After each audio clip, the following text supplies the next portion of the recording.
தந்தை, மகன், தூய ஆவியாரின் பெயராலே ஆமேன். ஆண்டவர் உங்களோடு இருப்பாராக. உம் ஆன்மாவோடும் இருப்பாராக. கிறிஸ்து இயேசுவுக்குள் எனக்கு பிரியமான சகோதர சகோதரிகளே, ஞாயிறு நோக்கி நடப்போம் எனும் இந்த திருவழிபாட்டில் கலந்து கொண்டு சிறப்பித்துக் கொண்டிருக்கின்ற உங்கள் ஒவ்வொருவரையும் ஆண்டவர் இயேசுவினுடைய நாமத்திலே வரவேற்று நிற்கின்றேன். இன்று எங்களுடைய தாய் திருச்சபையானவள் பொது காலத்தினுடைய 4வது ஞாயிற்றுக்கிழமையிலே பயணித்துக் கொண்டிருக்கின்றார். இன்றைய நாளிலேயே நாங்கள் நம் ஆண்டவர் இயேசுவை காணிக்கையாக ஒப்புக் கொடுத்த பெருவிழாவை நாங்கள் அந்த சகோதர சகோதரிகளை நாங்களும் எங்களுடைய வாழ்க்கையை ஆண்டவர் இயேசுவுக்கு காணிக்கையாக ஒப்புக் கொடுத்து மன்றாடுகின்ற பொழுது நிச்சயமாக ஆண்டவர் இயேசுவினுடைய ஆசீர்வாதம் எங்கள் ஒவ்வொருவருக்கும் நிறைவாக கிடைக்க வேண்டும் என்றும் ஆண்டவர் தாமே எங்கள் ஒவ்வொருவரையும் எங்களுடைய குடும்பங்களையும் நிறைவாக ஆசீர்வதித்து நாங்கள் இந்த ஜூபிலி ஆண்டிலே பயணித்துக் கொண்டிருக்கிறோம். எதிர்நோக்கின் திருப்பணிகளாக இந்த ஆண்டு முழுவதும் சிறப்பித்து எங்களுடைய வாழ்வை மற்றவர்களுக்கு பகிர்ந்து கொண்டு காணிக்கைகளாக ஒப்புக் கொடுத்து மன்றாட இந்த ஞாயிற்றுக்கிழமையிலே நாங்கள் ஒவ்வொருவரும் ஆண்டவர் இயேசு பாதம் மன்றாடி ஜெபிப்போம்.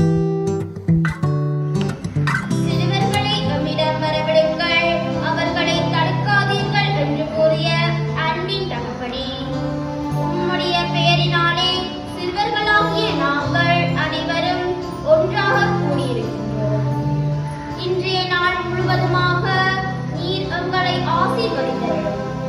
உம்முடைய அன்பின் சிகரமாக அன்பு தூதுவர்களாக நாங்கள் புலங்க உங்களுக்கு உமது ஆவியின் அருளை பெற்றுத்தாரும். நாங்கள் இன்றைய நாளிலே நல்வரவை பெற்று கொள்ளவும் உம்முடைய வார்த்தையின்படி நடந்து எப்பொழுதும் கனி கொள்கிற சிறுவர்களாக நல்லதை பெற்றுக்கொண்டு அதன்படி வாழ முயற்சி செய்கின்ற நல்ல பிள்ளைகளாக எங்களுடைய வாழ்வு மலர உம்முடைய அன்பின் கொடைகளை எங்களுக்கு அளித்தருளும். ஆமென். அன்பு தந்தையே, சிறுவர்களாகிய நாம் ஆலய பணிகளை செய்து பக்தியில மாநிலத்தில் எம்பளர்ந்து இதே பிரசன்னத்தை எவ்வாழ்வில் கண்டுணர்ந்து நற்பண்புகளை கொள்ளுவர்களாக புகழ வரமல்ல வேண்டும் என்று இறைவா உம்மை மன்றாடுகின்றோம். சிறுவர்களை என்னிடம் வரவிடுங்கள், அவர்களை தடுக்காதீர்கள் என மொழிந்த அன்பின் தகப்பனே, நம்மை உருவாக்குகின்ற ஆசிரியர்களை உட்பாதம் ஒப்படைக்கின்றோம். அவர்கள் மூலமாக நாம் பெற்றுக்கொள்ளும் நன்மைகளுக்காக நன்றி கூறுவதோடு இனிவருகின்ற நாட்களிலும் அவர்களுடைய பணி சிறக்க நீரே உங்களுடைய அருட்கொடைகளை பொழிந்திருக்க வேண்டும் என்று இறைவா உங்களை மன்றாடுகின்றோம்.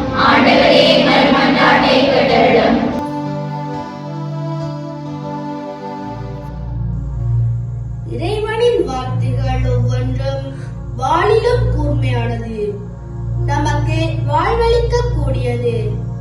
வல்லமை மிக்க இறைவனின் வார்த்தைகள் ஒவ்வொன்றையும் திருப்பாக்கள் வாயிலாக இறைவாக்கினர்கள் நமக்கு அழகாக திருப்பாடல்களில் எடுத்து காட்டுகின்றார்கள்.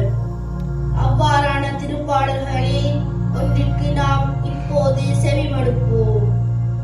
திருப்பாடல் 24ஆம் அதிகாரம், திருவசனங்கள் 7 தொடக்கம் 10 முடிய. உங்கள் பலரே, படைகளின் ஆண்டவர் இவர், இவரே மாட்சிமிகு மன்னர். படைகளின் ஆண்டவர் இவர், இவரே மாட்சிமிகு மன்னர். வாயில்களே உங்கள் நிலைகளை உயர்த்துங்கள், தொன்மை மிகு கதவுகளே உயர்ந்து நில்லுங்கள்.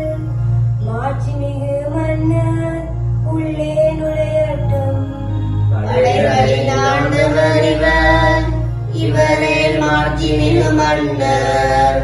மாட்சிமிகு மன்னர் இவர் யாரோ, வலிமையும் ஆற்றலும் கொண்ட ஆண்டவர் இவர்.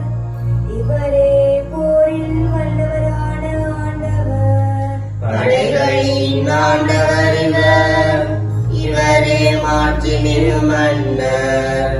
வாயில்களே உங்கள் நிலைகளை உயர்த்துங்கள், தொன்மை மிகு கதவுகள்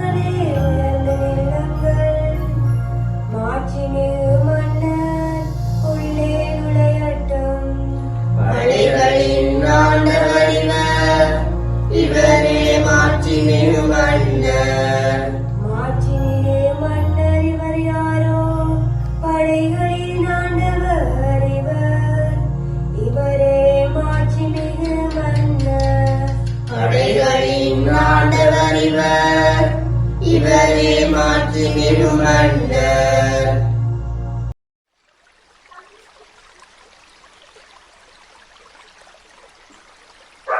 புனித லூக்கா எழுதிய நற்செய்தி அதிகாரம் 2 இறைவசனங்கள் 22 தொடக்கம் 40 நிறைவேற. மோசேயின் சட்டைப்படி தூய்மை சடங்கை நிறைவேற்ற வேண்டிய நாள் வந்தபோது குழந்தையை ஆண்டவருக்கு அர்ப்பணிக்க அவர்கள் எருசலேமுக்கு கொண்டு சென்றார்கள். ஏனெனில் ஆண் தலைப்பேறு அனைத்தும் ஆண்டவருக்கு அர்ப்பணிக்கப்படும் என்று அவருடைய திருச்சட்டத்தில் எழுதியுள்ளது. அச்சட்டத்தில் கூறியுள்ளவாறு 2 மாடப்புறாக்கள் அல்லது 2 புறா குஞ்சுகளை அவர்கள் பலியாக கொடுக்க வேண்டியிருந்தது. அப்போது எருசலேமில் சிமியோன் என்னும் ஒருவர் இருந்தார். அவர் நேர்மையானவர், இறைப்பற்று கொண்டவர், இஸ்ரேலுக்கு வாக்களிக்கப்பட்ட ஆறுதலை எதிர்பார்த்திருந்தவர். தூய ஆவியை அவர் பெற்றிருந்தார். ஆண்டவருடைய மெசியாவை காணும் முன் அவர் சாகப் போவதில்லை என்று தூய ஆவியாரால் உணர்த்தப்பட்டிருந்தார். அந்த ஆவியின் தூண்டுதலால் அவர் கோவிலுக்கு வந்திருந்தார். திருச்சட்ட வழக்கத்திற்கு ஏற்ப செய்ய வேண்டியதை குழந்தை இயேசுவுக்கு செய்து முடிக்க பெற்றோர் அதனை உள்ளே கொண்டு வந்தபோது சிமியோன் குழந்தையை கையில் ஏந்தி கடவுளை போற்றி, ஆண்டவரே, உமது சொற்படி அடியான் என்னை இப்போது அமைதியுடன் போகச் செய்கிறீர். ஏனெனில் மக்கள் அனைவரும் காணுமாறு நீர் ஏற்பாடு செய்துள்ள உமது மீட்பை என் கண்கள் கண்டு கொண்டன. இம்மீட்பே பிற இனத்தாருக்கு வெளிப்பாடு அருளும் ஒளி. இதுவே மக்களாகிய இஸ்ரேலுக்கு பெருமை என்றார். குழந்தையை குறித்து கூறியவை பற்றி அதன் தாயும் தந்தையும் வியப்புற்றனர். சிமியோன் அவர்களுக்கு ஆசி கூறி அதன் தாயாகிய மரியாவை நோக்கி, இதோ இக்குழந்தை இஸ்ரேல் மக்களுள் பலரின் வீழ்ச்சிக்கும் எழுச்சிக்கும் காரணமாக இருக்கும், எதிர்க்கப்படும் அடையாளமாகவும் இருக்கும். இவ்வாறு பலருடைய மறைவான எண்ணங்கள் வெளிப்படும். உமது உள்ளத்தையும் ஒரு வாள் ஊடுருவி பாயும் என்றார். ஆசேர் குலத்தைச் சேர்ந்த பானுவேலின் மகளாகிய அன்னா என்னும் இறைவாக்கினர் ஒருவர் இருந்தார். அவர் வயது முதிர்ந்தவர், மணமாகி 7 ஆண்டுகள் கணவரோடு வாழ்ந்தபின் கைம்பெண் ஆனவர். அவருக்கு வயது 84. அவர் கோவிலை விட்டு நீங்காமல் நோன்பிருந்து மன்றாடி அல்லும் பகலும் திருப்பணி செய்து வந்தார். அவரும் அந்நேரத்தில் அங்கு வந்து கடவுளை புகழ்ந்து எருசலேமின் மீட்புக்காக காத்திருந்த எல்லாரிடமும் அக்குழந்தையை பற்றி பேசினார். ஆண்டவருடைய திருச்சட்டப்படி எல்லாவற்றையும் செய்து முடித்த பின்பு அவர்கள் கலிலேயாவில் உள்ள தங்கள் ஊராகிய நாசரேத்துக்கு திரும்பிச் சென்றார்கள். குழந்தையும் வளர்ந்து வலிமை பெற்று ஞானத்தால் நிறைந்து கடவுளுக்கு உகந்ததாய் இருந்தது. கிறிஸ்து வழங்கும் நற்செய்தி. கிறிஸ்துவே உமக்கு புகழ். இயேசுவில் அன்பான சகோதர சகோதரிகளே, ஆண்டவர் இயேசுவை அவரது பெற்றோர் கடவுளுக்கு காணிக்கையாக அவர் வாழ்க்கையை கொடுத்தார்கள். அன்னை மரியாளையும் நான் பார்க்கின்றோம். ஆண்டவருக்கு காணிக்கையாக அன்னை மரியாளின் பெற்றோர் ஆண்டவருக்கு கொடுத்தார்கள். இந்த கத்தோலிக்க வாழ்க்கை வாழ்கின்ற ஒவ்வொருவரின் வாழ்க்கையும் நாங்கள் குழந்தைகளாக இருக்கின்ற போது, கிறிஸ்தவர்களாக இருக்கின்ற போது, என் பெற்றோர் ஞான தாய் தந்தையர் நம்மை ஆண்டவரிடம் கொடுக்கின்றார்கள். நீங்களும் நானும் கடவுளிடம் கொடுக்கப்பட்டவர்களே, ஆண்டவரிடம் கொடுக்கப்பட்டவர்களே. நீங்கள் ஆண்டவரிடம் கொடுக்கப்பட்டீர்கள் என்று சொல்கின்ற போது உங்கள் உள்ளத்தில் எழும் உணர்வு என்ன? இந்த சிறுவரிடம் கேட்போமா? அந்த சிறுவரிடம் கேட்கின்ற போது நீங்களும் ஒரு பதிலை கூறுங்கள். மூலம் எனது பெற்றோர் என்னை போன்று நானும்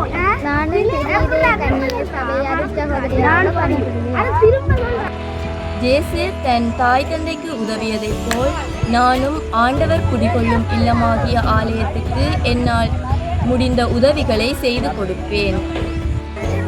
திருமுழுக்கின் வழியாக இறை பிள்ளையான நான் மரியாவை போன்று ஒவ்வொரு நாளும் செவமலையில் பக்தியாக இருப்பேன். போல பெற்றோருக்கு கீழ்ப்படிந்து வாழ்வேன். திருமுழுக்கின் வழியாக திருச்சபைக்கு ஒப்பு கொடுக்கப்பட்ட நான் பீடப்பணியை பொறுப்புடன் செய்வேன். கடவுளின் புண்ணியாய் நான் திருப்பலிக்கு செல்வேன். திருமுழுக்கின் மூலம் இயேசு தனது வாழ்வை அர்ப்பணித்தது போல நானும் பிறருக்காக எனது வாழ்வை அர்ப்பணிப்பேன். கடவுள் ஏழைகளுக்கு உதவியது போல் நானும் ஏழைகளுக்கு உதவுவேன். மரியா இயேசுவை காணிக்கையாக ஒப்புக் கொடுத்தது போல் என் வாழ்வையும் ஒவ்வொரு நிமிடமும் காணிக்கையாக ஒப்புக் கொடுப்பேன். மக்களுக்காக பாடுபட்டதை போல் நானும் திருச்சபைக்காக பாடுபடுவேன். நான் திருப்பலிக்கும் மலைக்கல்விக்கும் ஒழுங்காக வருவேன். விசுவாசிக்கிறவனுக்கு எல்லாம் கூடும் என்று நீ கூறியது போலவும், மாதா உம்மை ஆலயத்தில் காணிக்கையாக ஒப்புக் கொடுத்தது போலவும், உம்மில் நம்பிக்கை கொண்டு அர்ப்பணித்த என்னை பல விதங்களில் ஆசீர்வதித்து வழிநடத்தியுள்ளேன். பாடகர் குழாமுடன் இணைந்து இறைவனை திருப்பலியின் போது புகழ்ந்து பாடி மகிமைப்படுத்தும் முகமாக ஆசீர்வதித்துள்ளேன். சாதாரணதர பரீட்சையில் நன்மதிப்புடன் உயர்தரம் கற்க சிறுவர் பாடசாலை அளிப்பதோடு என்னை நல்வழியில் இறைவழியில் அழைத்துச் செல்ல அருட்தந்தை அருள் சகோதரிகளை அளிப்பதோடு நோய் நொடியின்றி விடுவித்தது. இது மட்டுமல்ல, இன்னும் என் வாழ்வில் நீ செய்கின்ற செய்யப்போகும் நன்மை காலத்திற்காக நன்றி. இயேசுவுக்கே புகழ், மரியே வாழ்க.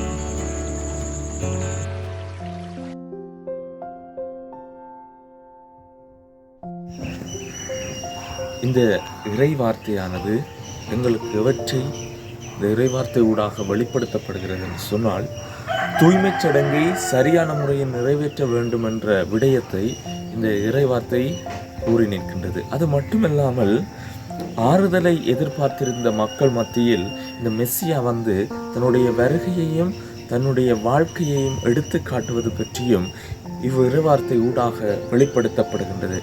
இந்த இறைவார்த்தை ஊடாக இயேசுவினுடைய பிறப்பு பலருடைய மறைவான எண்ணங்களை உள்ளத்தில் ஊடுருவக்கூடிய வாளாக இந்த இறைவார்த்தையும் இந்த இயேசுவை காணிக்கையாக ஒப்பு கொடுத்த நிகழ்வும் கோரி நிற்கின்றது. சமூகத்திற்கு இது இவை எவற்றை கூறி நிற்கிறது என்று சொன்னால், பிறக்கின்ற குழந்தைகளுக்கு சரியான நேரத்தில் நாங்கள் தூய்மை சடங்கை நிறைவேற்ற வேண்டும் என்பதை எங்களுக்கு கூறி நிற்கின்றது. அது மட்டுமல்லாத இயேசுவினுடைய வருகையில் இருந்த அந்த ஆர்ப்பரிப்புகள் எமது வாழ்க்கையிலும் சமூகத்திற்கு எடுத்து கூறுகின்றது. இயேசுவினுடைய வருகையை சிமியோன் எவ்வாறு காத்திருந்தாரோ அவ்வாறு எங்களுடைய வருகையும் இந்த இயேசுவினுடைய வருகையோடு ஒப்பிட்டு கூறக்கூடியதாக சமூகத்தில் இருக்கின்றது.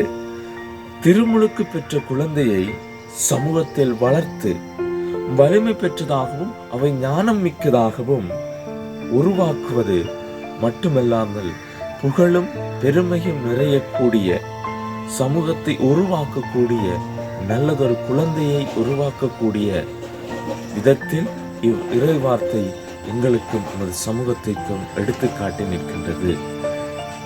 இறைவா, இந்த இந்த நாளை எமக்கு தன்மைக்காக உமக்கு நன்றி கூறுகின்றோம். எங்களை இந்த நாளின் முழுதும் எங்களை ஆசீர்வதித்து காத்துமைக்காக நன்றி அப்பா. அப்பா, எங்கள் கையின் பிரயாசைகளை ஆசீர்வதித்த எங்கள் குழந்தைகளை, எங்கள் ஒவ்வொருவரையும் நீர் எங்களை உமது பிள்ளைகளாக தேர்ந்தெடுத்தமைக்காக நன்றி. இந்த நாளில் எங்களுக்காக நிச்சய காலையிலிருந்து மாலை வரை இந்த நாள் முழுதும் எங்களை காத்து வழிநடத்திய கர்த்தருக்கு நன்றி அப்பா.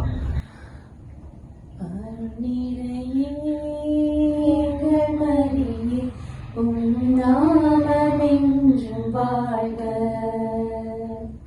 திருவுருவே எங்கள் அன்னையே, உன் அன்பை என்றும் வாழ்க.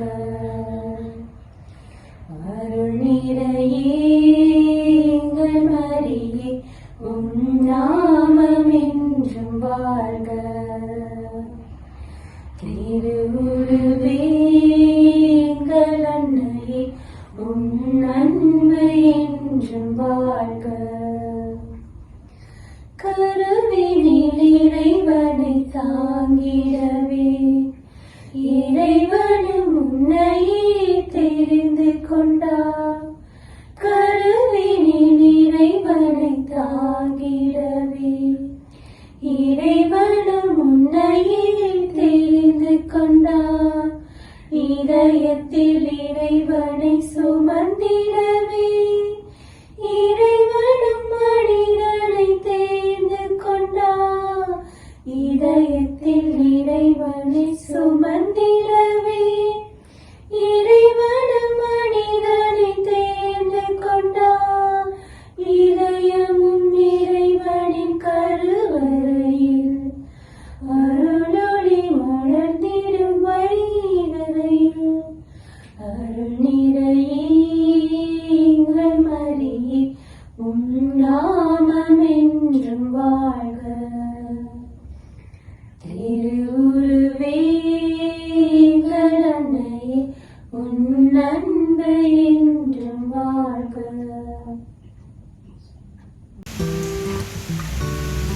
ஆண்டவர் உங்களோடு இருப்பாராக. உம் ஆன்மாவோடும் இருப்பாராக. எல்லாம் வல்ல இறைவன் தந்தை, மகன், தூய ஆவியானவர் உங்கள் ஒவ்வொருவரையும் உங்கள் குடும்பங்களையும் நிறைவாக ஆசீர்வதிப்பாராக. ஆமென்.